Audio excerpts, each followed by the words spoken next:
Tuesday, April 8th at 8 p.m. Come see me run my hour at the world-famous Comedy Store before I head to shoot my special. Madison, Wisconsin, Comedy on State. I'm excited to work with them and bring you my next special. 2 shows, Saturday, April 12th. Get your tickets now at ryansickler.com. The HoneyDew with Ryan Sickler.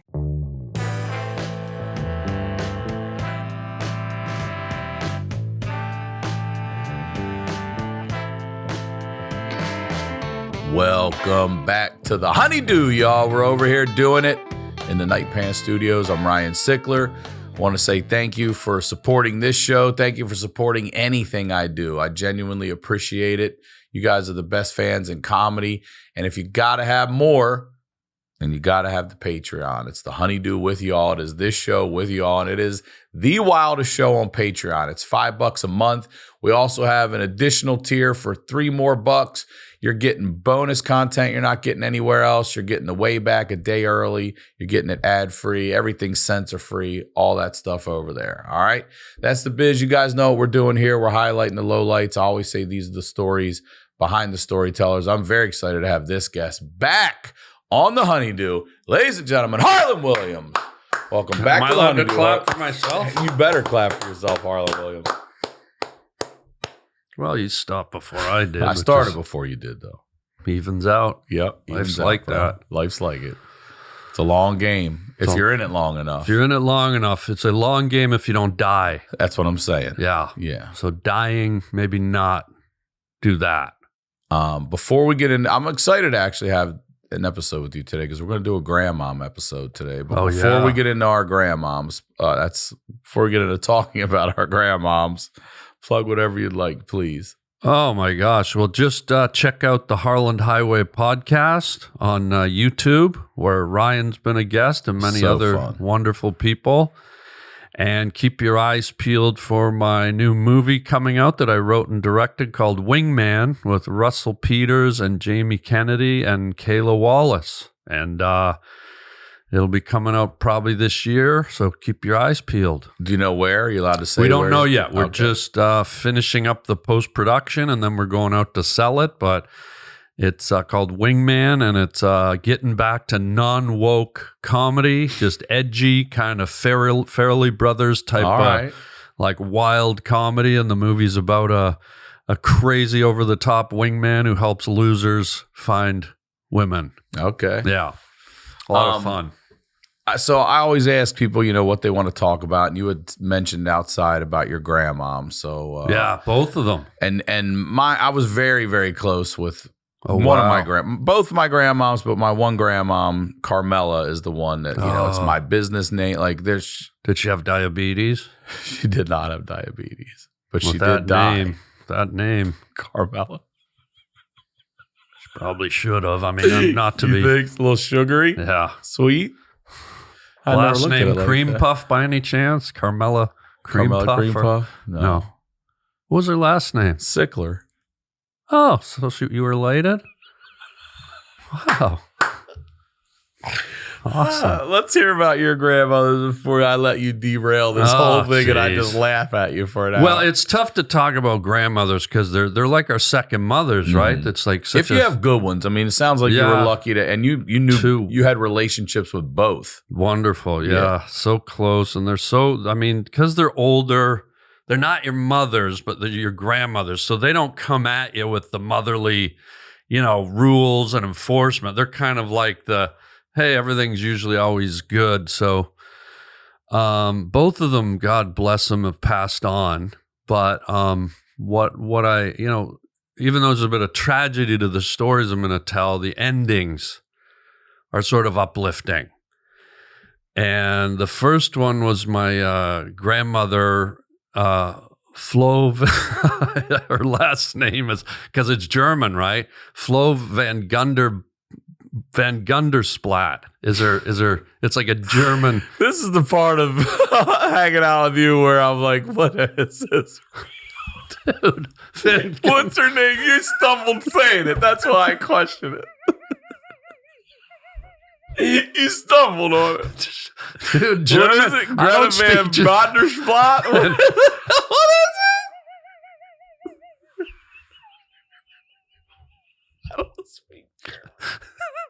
VanGundersplatt.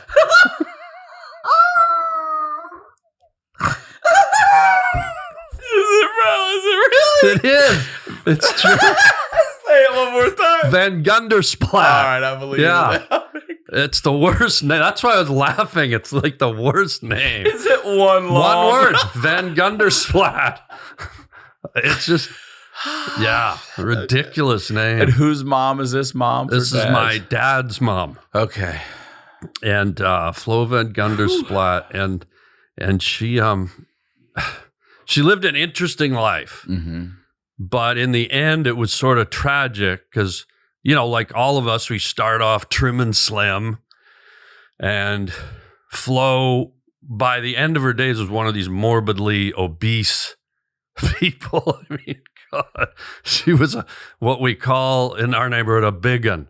Okay. Like she was a big un.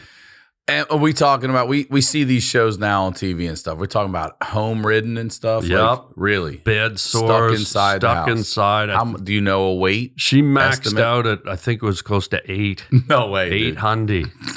Yeah. Yeah. I know. Like Jumbelina. Like it was tough. 800 pounds. Yeah. Wait till you hear.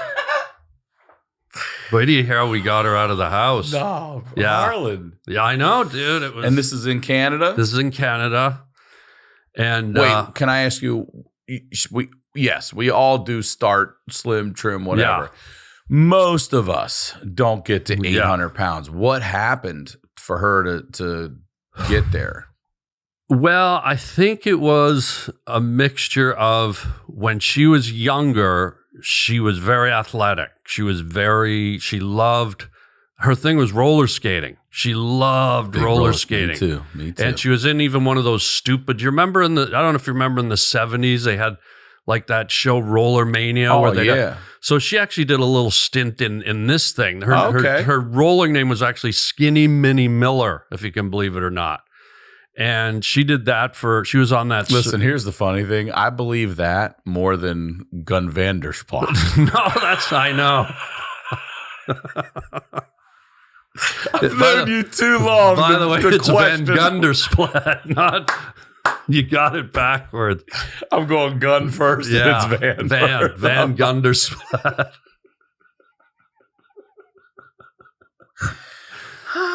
And so she was. She just loved doing that, and you know that was a very physical league. Like if you ever go back and look at it on YouTube, I mean. It was sort of like a performance thing. Yeah, roller derby. So roller derby. They would take them from the back and they'd slingshot them up front, and they'd dive and take out a hammer row of them. And it was like probably more violent than hockey. They would hip check them and knock them over the railing. Mm-hmm. And so she sustained a bad leg injury. Like she really like banged up one of her legs and it took her out.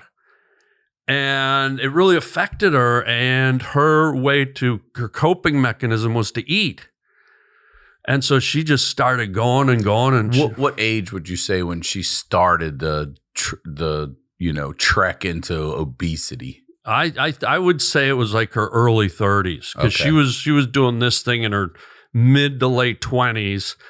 And then, can I ask one more question? Sure, anything. What do you remember her as the skinny version? Did you meet her and know her then, or as a kid did you only meet the bigger lady? We remember her a little because we would watch her sometimes, you know, when we were little kids, and we were like, holy smoke. So whenever A, someone's on TV, and B, someone's sort of, you know, in a sports league, even though it was sort of kooky back then. Back then, people loved it. I remember seeing it on, like, I want to say ABC Sports. It was and a legit thing for a while. Mm-hmm. And, you know, the way they marketed and so people, you know, so to her, not only was she our grandmother, but she was sort of like, wow, she was like this celebrity sort of, you know. And it's wrestling on wheels. Yeah, that's sort of what it was. And she was good. It's one thing to roller skate, to be able to move and turn backwards. And, you know, it was quite the athletic ability she had. I love that your grandma was a roller derber. Isn't that wild? Roller derby. Roller derby, yeah. And Skinny Minnie Miller was her stage name, I guess is what you want to call it. And so you can imagine. So when she got knocked out of that, she had like a year or two where she was like, oh, I'll find something else. But when you're an athlete, when you do something like that, it's hard to move on, especially when you're taken out of it in your prime, right? Mm-hmm. And so here she goes and she's out. So then she didn't really find something that replaced that passion. And she couldn't be athletic anymore. And so here we go, starting to eat, and just started getting bigger and bigger and bigger and just like out of control to the point where my poor parents, they couldn't deal with it. And, you can't tell someone to stop eating.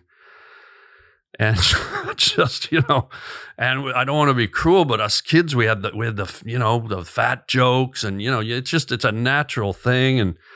And she loved it. Like she was obsessed with food, like to the point I remember she'd get buckets of Kentucky Fried Chicken. And I'd go into, we'd go in to see her now and then, and we'd walk in the room and she'd have the bucket on her head because she wanted to sniff it. Dude, she did. Harland, stop. She'd go in. There ain't no way Grandma Vandersplat had the VanGundersplatt had a KFC bucket on her face, dude. Come on. Dude, she That's loved the smell. That's gotta be a memory no one has of their grandma. Dude, she loved the smell because it was like putting a cone of 11 herbs and spices. Dude, all the grease. I know. She loved it. Sometimes you could see her tongue coming up from the butt. Shut up, dude. She loved it. Shut your She face. loved it. Shut up, dude, that stripe, red and white stripe. I'm telling you, dude. VanGundersplatt, she loved it. And we'd go in there. And this is a time, too, before DoorDashes and stuff. So somebody's got to bring that food to her. She's not. Who's doing that? Well, every now and then we would. The kids would bring it in. But sometimes we wouldn't want to go into the room. And when you're talking about... Because it would sort of, it would... I hate to be mean, it would stink. Yeah, of course it does. And when you close the door, it sort of almost creates a vacuum seal. And, as kids, we'd open that door and it's like a wave of like meatloaf or 7-layer lasagna would just hit you like a nuclear wind. And yeah, it's like you're in a Dutch oven, but you weren't even in bed with her. It was just like rough. It was rough. And I mean, 800 pounds. So she's just stuck in this room. Who's cleaning her? Who's helping her? They had to hire like people to help. People did come over and they like had change to wash, her. because the bed sores, if you don't wash the bed sores, I mean, those things look like a jellyfish stung you, Yeah. They're like big welts. And just to spread the legs, it was like moving, it's just the noise was like eating Jell-O. It was just like, it's like, it's just awful. It's never good. Yeah. Who has the money to afford? I always think about that, like to eat like that. Yeah. You're not just eating modestly if you're getting to 100 pounds a year or whatever it is. Yeah. And I mean, so who's paying for that? She doesn't have a job. She's on disability. She has to be on some kind of disability. Yeah, but also don't forget in Canada we have that medical system where she was able to get assistance. And believe me, they're not looking to pay her grocery bills, but they're trying to, kind of deal with the health issue that's there. So it's like money to heal, but they sort of knew that the budget was half going to the groceries. So it's fortunate that it happened there. And here, I don't know what would have happened, but in Canada, they have the medical system where everything's free. And, so. So as you're going back over the years, you're seeing her just like considerably bigger. Oh, yeah. Just like, getting bigger and bigger. And obviously. where is she in the house? In a bedroom? She's or in where her bedroom. She's stuck? Upstairs. She's upstairs. She's upstairs. Jesus Christ. And it's one of those things where, she's so obese that she can't get out of bed. And so eventually got to the point where it's like, if we don't get you out of here, you're going to die, obviously. And, we'd come in, there'd be wrappers on the floor. You'd walk in and your foot would go into a lasagna or something. It was like crazy. Or the KFC bucket on the head is I'm wild, not kidding. Dude. And one time she bit the She had eyes. Dude, I'm not kidding. She had a great sense of humor, and she'd have the KFC bucket on her head. You could see her eyes moving around like this, you know. It was weird. There all day, I guess. Dude, you're bored. You can't move, so you get creative. Is there a TV on with some kind of show? There's a TV, but you can only watch so much. And I told you the kids would joke, and she'd have this thing on. It wasn't all the time. It was now and then. And I'm not kidding. You could hear her sniffing the bucket because the herbs and spice. You could see her tongue come out like a germ. Yes, licking from underneath. I know but the kids would joke, and because sometimes she'd bite holes and make the eyes. No, she'd bite them, and we called her Captain KFC because she'd have the helmet on and the stripe red and white. It was, kids can be cruel, I'll admit, but this is also an extreme case of testing a child's ability to not shit on this person. I don't care what age you are. If you see somebody with a KFC bucket on their head fucking around or whatever, you're like, this is, And sometimes it got turned into anger. Like my mother went in there to wash her bed sores one day with I think she had a bucket of Windex or something, and she go. I wouldn't wash bed sores with. I just remember spraying Windex on her legs, and it wasn't me, it was my mother, but one day my mother went in and she slipped on I guess a piece of good KFC skin was on the floor. Harland, no, I don't believe. Dude, my mother went right up, smashed her head on the. That's not true. That's not true. Dude, ask my mother. What the? Ask my mom. Ask my mother.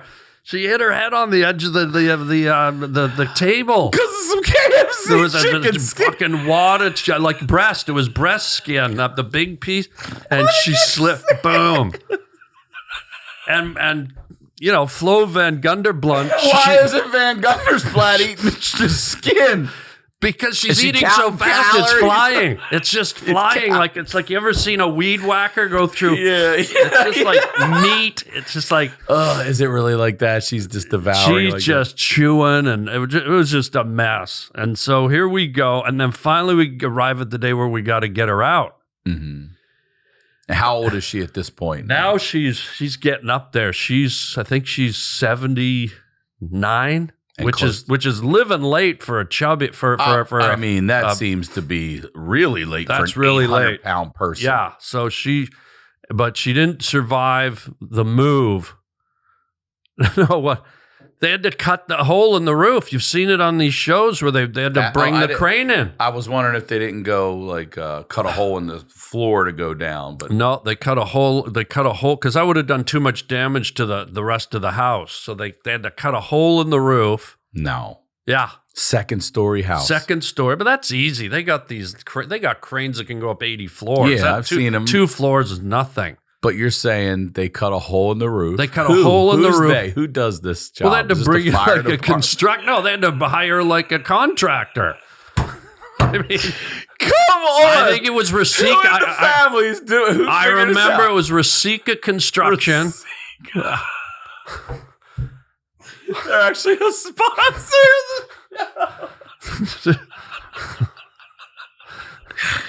And they had to cut a hole in the roof. Harland. Yeah. Now, here's the kicker. It was supposed to go smoothly. But there was a nest of owls in the roof. Oh, shut the fuck up. Fucking 4 baby owls fell on her lap, and she ate them. Oh, shut up. She ate an owl. Your ass up. No, that did happen, but the rest did. Which makes me think none of this. No, they pulled her out. No way, dude. Yeah. Your grandma was lifted by a crane out of her house because she's 800 pounds. And they had to get her to the hospital. And that's true. You can look it up. You can look at that. How? She went to Our Lady of Guadalupe, and they put her in the... There ain't no goddamn record of fucking VanGundersplatt that's ever been at Our Lady of Guadalupe. Dude, I had to live through this trauma. Dude, I don't know about any of this. So they get her into the hospital. Okay. And gangrene set in her legs. That's why we had to get her out. The bed sores transitioned into no circulation, right? Mm-hmm. So guess what? They had to amputate her lower legs from the thigh down, lost her legs, okay? She survived in the hospital after that for 2 months. And on her way out, her dying request, she had the replacement legs. They put on the steel, what are they called? Those blades, the new blades? No, they were like fake appendages, like from the thigh down. Yeah, I know you're talking with the like cup and it's got the steel leg thingy on it. So they put those on, and the poor gal, she was dying. Like the doctor said she's got like a week. And her dying request was, and I don't blame her, she said, if you could I don't know what. If you could put roller skates on my feet. If you could put this whole story is bullshit. Somebody's grandma was a roller derby star. Her dying request was to be buried with her roller skates on. And so I'll never forget. Just put them in the coffin. What are they burying? She wanted, because she was Skinny Minnie Miller. Yeah, I know, Skinny Minnie Miller. And so, as I said, there's sort of an enlightening story at the end of this. Despite all the tragedy, we had to carry her coffin. How? Down the stairs. Well, normally you have 6 pallbearers. We had 22. And it was unbelievable. So there she is in her coffin, roller skates on with her fake legs. We're coming down the church steps. We're on a hill. We dropped the coffin. I knew it. Flo VanGundersplatt. She falls out. She gives a VanGundersplatt. She does it. Her legs come off. The roller skates, her legs are rolling down the hill towards the city. And dude, this is where fate comes in. Fate. As fate would have it, that afternoon, the girls' Armenian soccer team was having their final game. Championship game. Her legs rolled right out onto the field and scored the winning goal. Unbelievable. Just no one could believe it. But here's the real kicker. Don't fucking give me kicker after the roller skates. She scored the winner. They rolled right down. And oh my God. But her body was so big. It was like an elephant seal. And her body rolled down the hill. It kept going. And I don't know how God times things, but at the bottom of the hill, there was a Burger King. She rolled right through the drive-thru just as the lady was handing out the food. Just as she was handing out a bag with a Whopper with cheese. And when you're that fat, your body's rolling and her arms were flapping around. So when she went through the drive-thru, her hand grabbed the bag. She died with a Whopper with cheese in her hand. And here's the final kicker. Her body rolled to a stop. There was a little boy, Timmons McGuffin, a neighborhood boy. His hobby was to press butterflies. Have you ever seen that hobby? You put them in a book and you press them. This kid was down at the end of the road and he was pressing a monarch butterfly, and her body rolled to a stop right on his arm. And when they rolled her off finally with a crane, the butterfly was perfectly flat. That is. And Timmons was just smiling from ear to ear. Yeah. So God bless her. But isn't it funny how something nice came out of it at the end? Dude, that is a fantastic fucking 25 goddamn minute story. Isn't that wild? I love the old gal. R.I.P. Greta was her first name? Flo, my bad. Flo VanGundersplatt. Yeah. Rest in peace, Grandma VanGundersplatt. God. I'm so sorry for your loss. Thank you, buddy.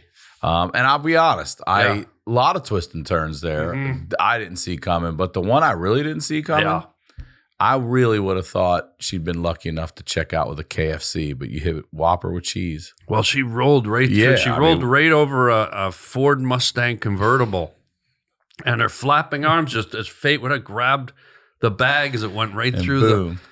And then little Timmons finally got his flattened Monarch. Beautiful story. Whenever there's a butterfly in a story, it's beautiful. Do you think of her when you see butterflies now? I think of her more when I go to the Burger King drive-thru.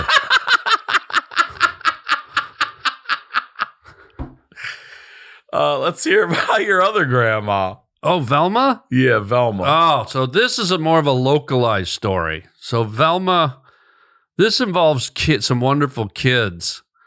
So Velma, we live up in Glendale. We live with Velma. Well, she passed away recently, but we lived there with her. Is there Glendale everywhere? Huh? Is there a Glendale everywhere? Glendale, Arizona, Glendale. This is Glendale, California. Oh, you're talking about out here? Yeah. Oh, gotcha. Yeah, she lives up in Glendale, California, and right in the shadow of the Armenian Community Center. Have you seen this place? Mm-mm. I don't know if any of your viewers are architect nuts or anything, but this thing is sort of like an architectural wonder. I mean, it's a rectangle, and it's unbelievable. And so the old gal was 86, and we would always go up and spend Christmas with her in Glendale. And she loved winter. You're from back east, right? Mm-hmm. So you know what it's like when snow comes down on Christmas Eve. So pretty. Right? Mm-hmm. Like to me, that's what Christmas is all about. Yeah, it's magic. That's the magic. It's magic. You don't get a white Christmas every year. Maybe in Canada you do, but not down here. So she loved that white Christmas snow thing, and she was originally, lived up near the Buffalo region in Lackawanna, and I love the old gal, but she was getting on in years. She had like the crippling arthritis, just curled up, her fingers curled up. It was like, you ever seen that? It's that rheumatoid arthritis. Yeah, it was almost like watching Helen Keller eat a bag of chips. It was just like a velociraptor. And she had psoriasis. She had the patchy, like the dry skin psoriasis all around. And she loved Christmas so much, but in Glendale in Southern California, you don't get the snow. And so it's sort of a final thing. This year, she invited all the kids on her street into the house for Christmas Eve. And because, they don't ever get to see snow, these kids. And she invited them in, and we were all up there. It was Christmas Eve, and all the kids, there's about 22 kids on her street. And little Kimmy Long Wow, the Vietnamese. I'm sorry. Who is it, Lou? Little Kimmy Long Wow, the Vietnamese boy. Yeah, it's a little freckles all over his face. They call him the Morgan Freeman of the Vietnamese boys. The Morgan Freeman of the Vietnamese boys. Yeah, little Kimmy Long Wow. And we had some wonderful African-American children. What were their names? Oh, there was Dwayne. There was Pill. One guy's name was Pill. And what's the other kid? There was a whole bunch of them, and Marco was one of them. And we had some honkies. There were honkies in the house. You gotta have some wonderful honkies, especially on a white Christmas. Oh, dude, just wonderful honkies. Yeah. And then, of course, little Nandunder, the Indian boy. Who? Nandunder, the Indian child in the wheelchair. Why is he in a wheelchair? Why? He lost his legs in a farming accident. But little Nandunder, so excited with his little nubs, and for the holidays, his father had sprayed that fake snow on the end of his nubs. Little Nandunder, the Indian child, frosted for the holidays. And he was so excited. His nubs were flapping back and forth, almost like cypress stumps growing out of a swamp. Oh, God damn. just slapping back and forth like a sea turtle laying eggs. Little Nundunder, the Indian child, and just as meat wagons, as stubblings, as meat nubblings, slapping back and forth, and everyone's so excited, and so they'd never seen snowfall, these kids. And so Velma, what she did, she had a special chair she had at Christmas, and she kept it in the closet, and all the kids were sitting on the floor, and she bought a chair at IKEA. Have you ever been to IKEA? I have, yeah. She went to IKEA, she bought a Nerdeglarden, and she brought it out, and she put it in the middle of the floor, and Velma, God bless her, she got up on the chair and started on it. Singing in the middle of the room, singing Christmas carols to all these wonderful children. Oh, come, all ye faithful. And they're just sitting Christmas there. Eve. Dude, they'd never seen snowfall. And their eyes are glazing over like they've been huffing spray paint at the back of a Home Depot. Just all the little Kimmy Long Wow, the Vietnamese boy, and Are they huffing? What's his name? Ninderwars? Frosties? Oh, they're all there. Little Nundunder, his meat goblins slapping back and forth like deli meat swinging in a window at a Parkinson's festival. I mean, just his little meat goblins, his pink and brown like elephant ears whacking in the jungle. Just unbelievable. Little Nundunder, the Indian child. And the Jive Honkies were there. Everyone was there. I forgot to ask you who the honkies' names were. Who do we have? Just Carl, Jim, Paul. Yeah. Just regular honky Jive honky names. And so here they are, and she's Silent Night. Oh, and these kids have never seen snow, and she's up on the chair. Are you there for this? I'm there. You are. I'm there. I saw it all. And the kids, their eyes just glazed over like sugar plum hams, and she's up on the chair singing, and they're just like transfixed. Little Kimmy Long Wow, you can almost see his freckles trembling, and she starts disrobing. She gets nude, Velma? Velma starts taking off her clothes for the children. She's singing Christmas. For the children, she's taking them off. They've never seen snowfall on Christmas Eve. She gets her crab claws. She gets these crazy, arthritic crab pickers, and she starts scraping her psoriasis scabs, and the snow just starts The snow starts drifting, and the children they're like, like they were catching it on their tongue. Dude, it's just a magical Christmas. Yeah. Like just. Yeah. What a gift. Oh. What a gift. Oh, dude. I wasn't there, and I promise you, I'm going to remember that Christmas forever. Dude, little Nundunder was so excited, he almost went backwards through the drywall. Unbelievable. Just his cypress stump meat goblins whacking back and forth like giant pink clits. What a great gift from Velma. How did she pass? Oh, God. She just died of she just expired. She just one of those sad things where they just kind of dwindle away. And then she went in her sleep. God bless her. She did. Yeah. How old was she? I think I said at the beginning, was it 80, 86, 87? Yeah. But it's weird it's odd when you die with extreme arthritis. You die with your hands curled like this, right? So when your body dies, they don't relax. They don't relax. In fact, they tighten. Oh, is that right? And so here you are it's almost like trying to wrestle a velociraptor out of the sheets. And these things are flying around, and my sister got clawed right across the forehead. Well, wow. How bad was it? How bad was 18 stitches. Good.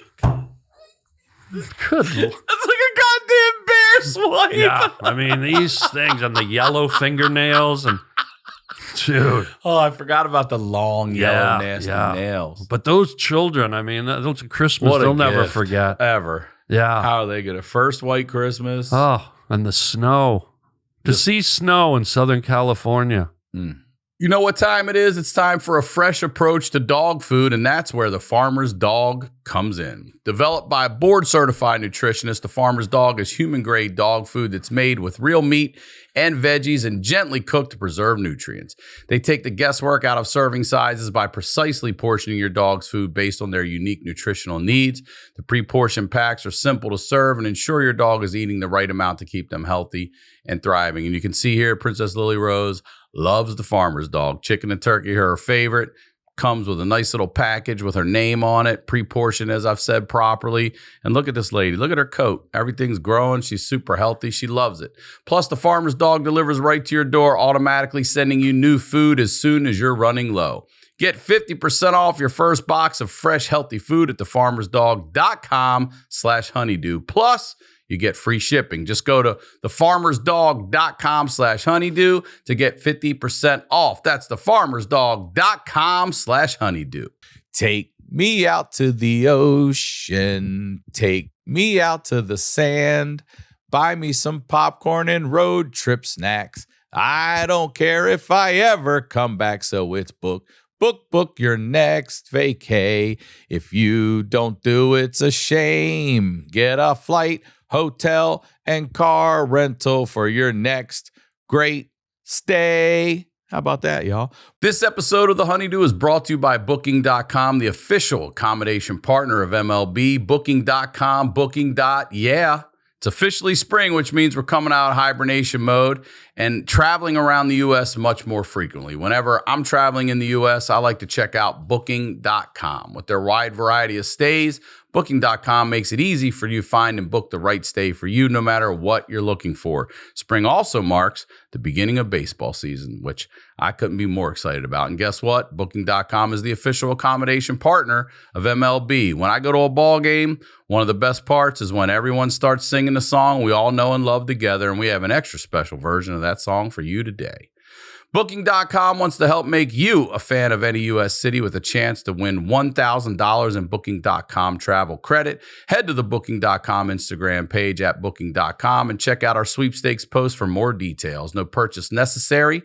Eligibility requirements open to U.S. residents 18 and older. Promotion period from March 26 to 4/13/25. Where to find full official rules? All rules are available in the caption of the sweepstakes post. From A24, Alex Garland and Iraq war veteran Ray Mendoza, Warfare embeds audiences with 13 American Navy SEALs stationed in an Iraqi apartment building surveilling a group of insurgents plotting a counterattack. Warfare is a visceral boots-on-the-ground story of modern warfare told like never before in IMAX and theaters everywhere on April 11th. It's authentic. I just watched the trailer, dude. If this is your genre, you're going to love this, man.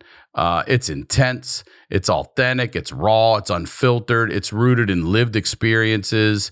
It looks amazing. It's wild. I mean, as a guy who has never served in the military, I can't thank all of our military enough. I don't know how you guys do it. Seeing stuff like this is just, I don't know. It changes your mind about everything you think.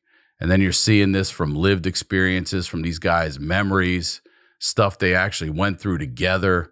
It looks like a great film. And if you're into this stuff, man, definitely go check it out. It's in IMAX and theaters everywhere, April 11th. Now, let's get back to the do.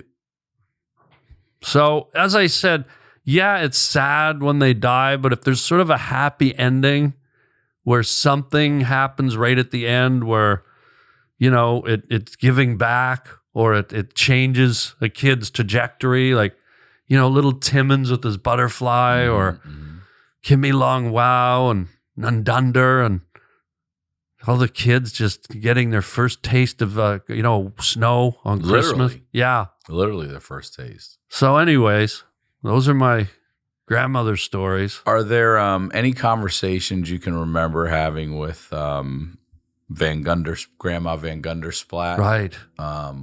Obviously, she's not able to take you anywhere to make memories. She's bedridden. Right. So do you go sit ever with her and just ever have a conversation about life with her? Yeah, we talked a lot about life because her life was such a dichotomy. You know, it went from being young and athletic and spry and being in the limelight to literally shuttered shuttered in a room where she was isolated from the rest of the world, and the only interaction she had was through TV and through the loved ones that came to visit her. And that in itself was sort of told you a lot about life. Told you a lot about how life can go off the rails and life can change in an instant. To go from sort of being in the limelight to being this kind of tucked away pariah that nobody even knew about anymore. And I think that was, in a way, a good life lesson for me, because it taught me to understand that anything can change quickly. The dynamic can change. And it was a tough lesson to learn, to watch her sort of dwindle away. But yeah. Were you there when they lifted her out of the Oh, yeah. Oh, yeah. Were you there when they lifted her out of the house? Yeah. You were? That had Oh, to be yeah. something to see. Dude, it was like What are they putting her in to get her out? Well, they have to, what they put are kind of the gurney straps underneath. So they had to kind of lift her, slide it under, then lift the other side, line her up. And then so hook her up? 3 or 4. And then it's sort of like, it's like if you've ever seen on a construction site when they lower like a big load of cinder blocks or lumber, it's all strapped in and they just lift it. It's amazing the weight those things can lift. And we were sort of like the celebrities of the street for a day, For a day. It's like all the neighbors were out on the sidewalk. What's that? It was almost like an eclipse. There's a person coming out of the fucking house. Yeah, it was sort of like a mini eclipse. Like when she passed in front of the sun, the street actually went a little dark. Mm-hmm. But, well. Okay. What about with Velma? Any deep conversations with Velma? Velma, God, I guess one of the deep conversations with her, I stole from her once. What'd you steal? Like she was taking care of us when my mom was having our little sister.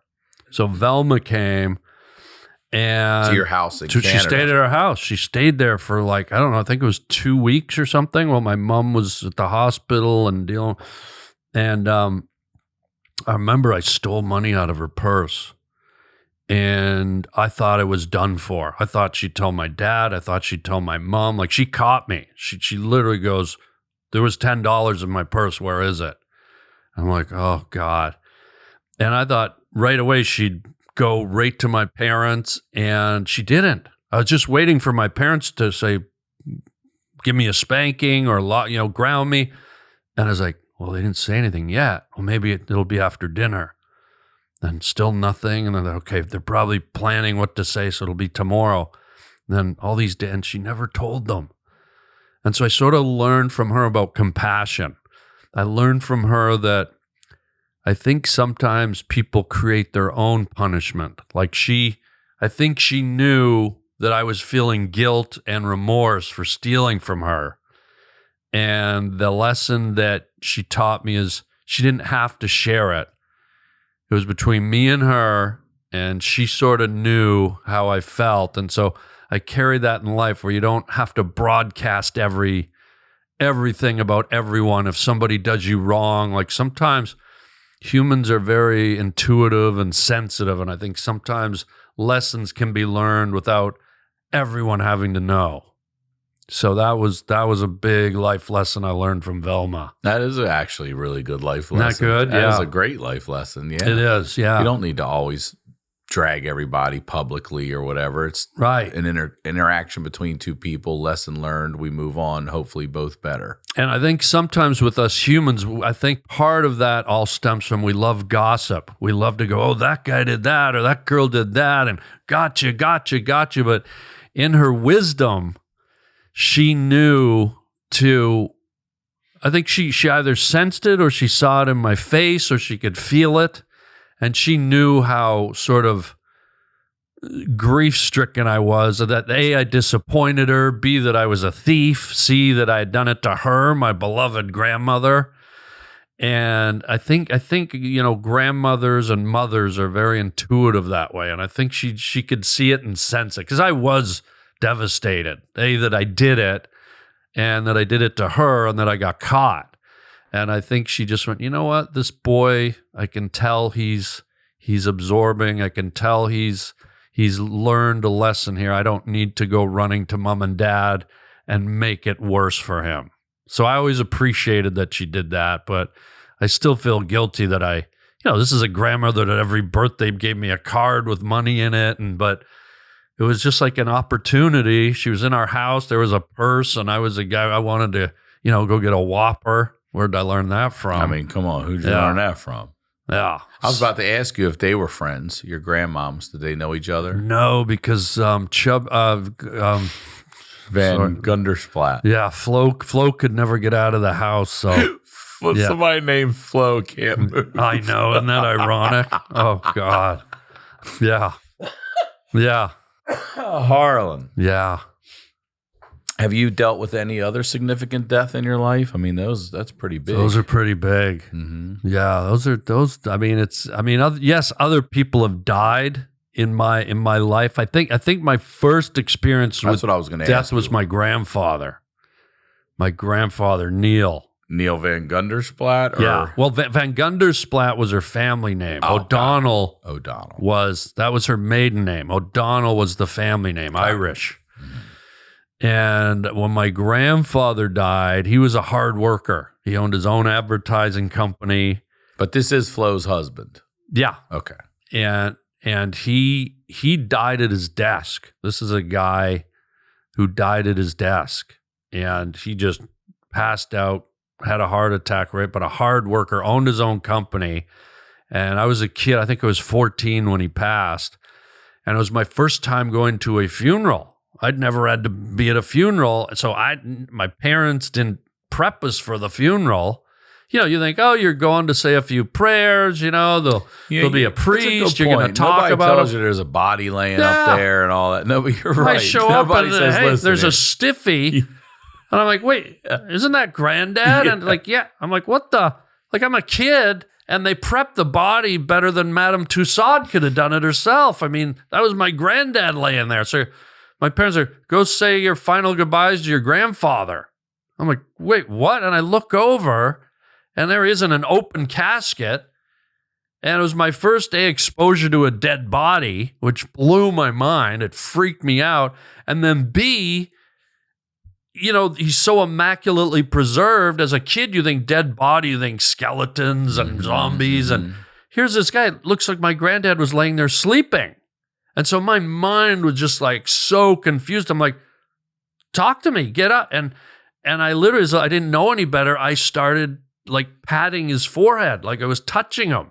Like I was literally running my hand off the front of his hair. And like I couldn't stop touching his face because I wanted him to talk to me so bad. And it was so freaking bizarre that my parents, they didn't even tell me there was going to be a corpse there or a cadaver or whatever you want to call it, a stiffy. But so that was pretty jarring. And it sort of really whacked me in the face about mortality at an early age, like 14. I just went, okay, so this ride doesn't go forever. And the idea of that stillness, to see that body laying there from this man I'd only known, hey, come on, sit on granddad's lap, let's go for a walk. Like all I ever knew was movement and life and blinking eyes. And to see the same thing just so morbidly still, it was a real mind bender, And there was a beauty to the stillness, like the silence but it was also very haunting and morbid. And if I ever have kids, I would definitely prep my kids for, saying, hey, kids, we're going to see a dead body.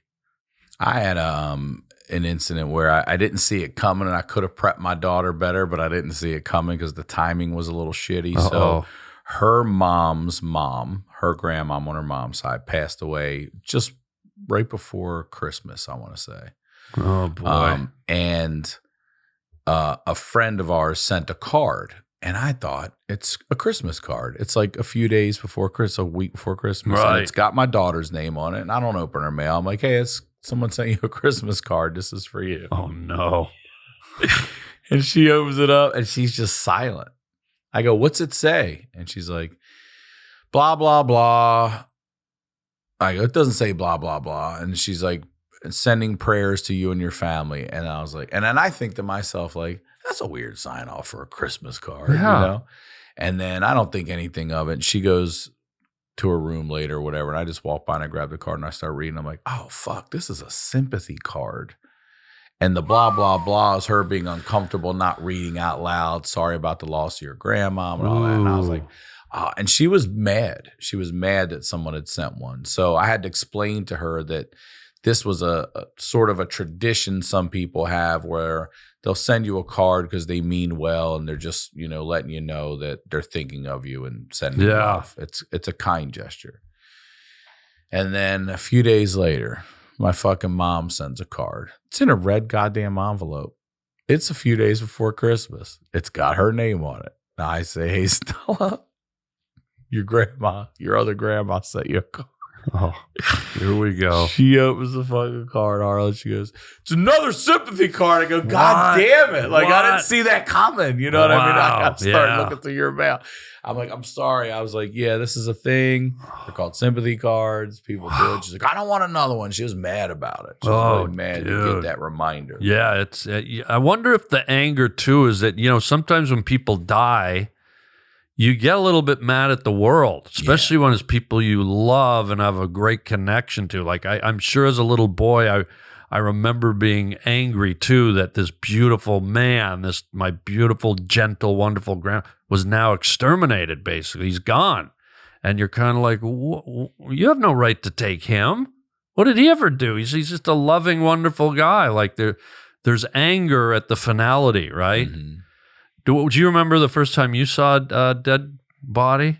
I do.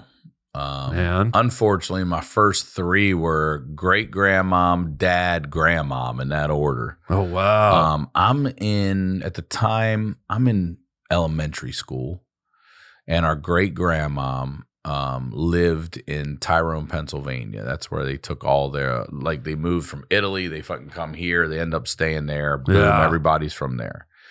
And my dad tells us and my two brothers, hey, we're going up to see, it's his grandma. We're going up to my grandmother's viewing and funeral in Tyrone, Pennsylvania. Yeah. And we all roll up, and it's my dad, my Aunt Marguerite, which is my great aunt, my grandmom's sister. It's their mom, and my brothers and everybody. So we had a great grandmom for a handful of years, but we didn't know her. She didn't speak English. She was only Italian. Yeah. And when we get there, Harland Williams, this is what tripped me out. Like, they had an old school house with a parlor. Remember when houses had a parlor? Oh, yeah. And she's laid out. Just not to interject, but my grandmother, Flo VanGundersplatt, she actually had an ice cream parlor. Did she ever get to it? Well, she ate her way through it. People would bring it over for her. No, her parlor was an ice cream parlor. I see. In the house. Yeah. Not the separate one outside. No. So go on. But in the parlor, she's fucking laid out in the house. This is in it's got to be 79. You know what? I probably do have a relative I could ask. It's got to be late 70s, early 80. Yeah. We're little. Whoa. And I'm like, what the fuck? And it's in a house. Wait, you found her body? No, they were doing a whole viewing at the home. Oh, this was the viewing in the home. Right. Okay. In got the it. parlor. In the parlor, in the old school. Like, this is, I'm like, what? They're all Italian immigrants. It's like how the Irish used to, or probably in Ireland, have the wakes. They keep the body propped up in the living room and have a party. She's laid out like you wouldn't be anywhere else, but in the parlor of the house, and people are eating and talking over here. The Japanese actually eat sushi off the body. It's unbelievable. That is unbelievable. Yeah. It's like, good luck. Good luck if you don't puke. But I remember being little and touching her skin. I went up to her. Same thing I did. Like, because I didn't know this person. How'd you do it? Like that? How'd you do it? How'd you do it? I told you I patted his head. Yeah, you rubbed his head. Patted his forehead. But see, you knew him. I didn't really know her. I had no connection. So to me, this could be. So you were just trying to cop a feel. A sample dead body, bro. Okay. And I touched it, and it was cold. And right? It's cold. Clammy. It was a little weird. But they look the way, like they do full makeup this is also on my these first people. time meeting so this it lady. looks So she like they're did look alive. nice. She looked sleep, like you said. Yeah. She looked like she was sleeping peacefully. And then you in the touch house. them and it doesn't match. And I remember too, I just remember being weirded out by it, and somebody gave me a Cookie Monster stuffed animal, and I went to bed with that. It's the only things I remember about that. Wow. And then the next time I saw a dead body was my dad. We found him in his bed in the house. And then a few years later, my grandma dropped dead in front of me, and I had to give her In CPR. front of you? Yeah, CPR mouth to mouth. And then saw that dead body. So my first three were doozies. Why did she drop dead in front of you? Was she gorgeous? Yeah, she was gorgeous. Drop dead gorgeous. Carson's out there peeing her pants today, dude. She had a blood disease as well, so she either clotted or had a heart attack. But she came out of her room and just boom on her face, and it was over. How old are you? At that time, I'm 20. So probably bit of a strapping young boy, able to catch someone. Oh, I was downstairs. Well, when people she was roll upstairs. downstairs. Yeah, they did. But she wasn't rolling anywhere, bro. So you were downstairs and you hear a thump. I'm downstairs in her. So What are you doing downstairs? long story short, after all the shit goes down, we have no parents. My mom kicks us out. We go to my grandmom takes my brother and I, my twin brother and I. Right. So we're going to community college, living at her place. She lives a mile from the community college. Right. And our dad's gone, which is her son. So she loves having us in the house with her. We're also, like you say, we're 20 years old. We're going to handle business around the house. No one's fucking around. We're making sure doors are locked. Like we're taking care of grandma, getting her groceries. Except for when she falls. Being good grandsons. Yeah. And then one day she was laying down on her bed and she got up and we're downstairs in the living room. What were you doing? Watching TV. What were you watching? Maybe Saved by the Bell. Maybe. Didn't save anybody up there by that bell, bro. Yeah. And but I really don't remember. Or Sports Center. But anyway, it's middle of the day and we have, I don't know if you've been to community college, but we had a break. We'd have a break. Like I don't need to go back for 2 hours. We lived a mile away. So we're just going home to grandma's, grab a sandwich, whatever, and then go back. And in between that, she walks out of her room and her last words were, "Somebody help me." And then boom, face down. So my brother, I grabbed the phone already and was dialing 911. I told him, go up there, go get her now and just make sure she's okay.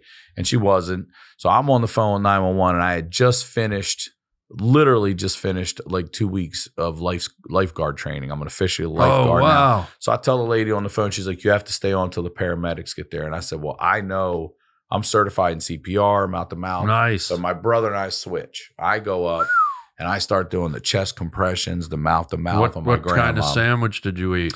When I went home that day? No, before she dropped. Ham and cheese, bro. Onions? No, you know what's funny about me? We grew up with not a lot of money. I'll have no problem with a dry sandwich. No problem. Just saying, onions have a bit of a kick. Had you had onions, it might have brought her back around. Oh, you mean with my breath kicking it in? Yeah. Oh, I'm seeing where you're going with that. Yeah. Just saying, a little inconsiderate. I don't know if that would have worked. A little inconsiderate. Good Spanish onion can do wonders. If it can make you cry, Is I that think it can make you live. Wow. Yeah. Have you ever had to give CPR to anybody? I did. I was on a Tinder date.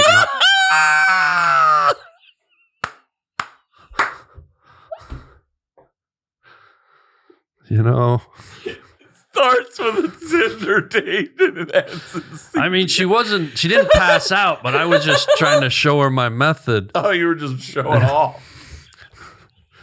What happened? I said, you're probably going to be choking later. So no,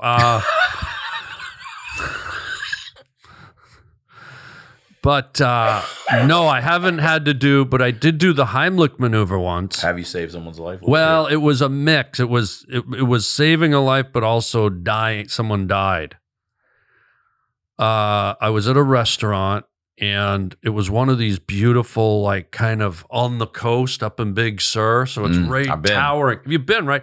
Towering over, people don't realize Northern California, it's like these bluffs, Gorgeous, these too. cliffs at 200 feet down, Big surge, crashing just the waves. ocean here and beautiful Right. mountains right here. Right, I so- stayed at the fancy whatever that spa is up there. Oh, yeah. Really nice. So we're on one of these ones where it's the outdoor, beautiful dining room looking out over the ocean, like 200-foot drop. And we're sitting there having a nice steak tartare and some scallops. And over at the other, it's a bit of a chubby woman. And, people all around. And she starts choking. And she does the classic, and like nobody's doing it. And I took a emergency, like I have my St. John ambulance and Red Cross, like emergency training. So I run over, I'm like, boom, boom. I'm like, and everyone's up out of their chairs watching, people are on the railing, like looking down. And I'm like, this girl's face is like puffing up like a gopher that just swallowed a pastrami sandwich. And I'm just like, boom. And I save her life. The shrimp, but when you do that, the shrimp fly out like a bullet. And there was this woman standing by the railing, and it hit her right in the forehead and right over the railing. And 200-foot drop, and she died. So I saved one, but I lost the other.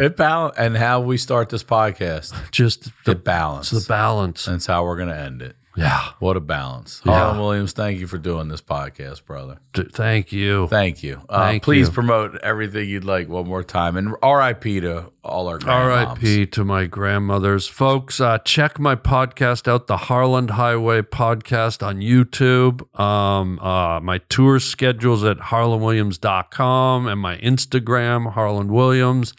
And keep your eyes peeled for my new movie, Wingman, coming this year at some point. So live life, enjoy while we're here. Every day's a gift, right, buddy? It sure is, buddy. Good to see you. You as well, brother. And as always, Ryan Sickler on all your social media. We'll talk to you all next week.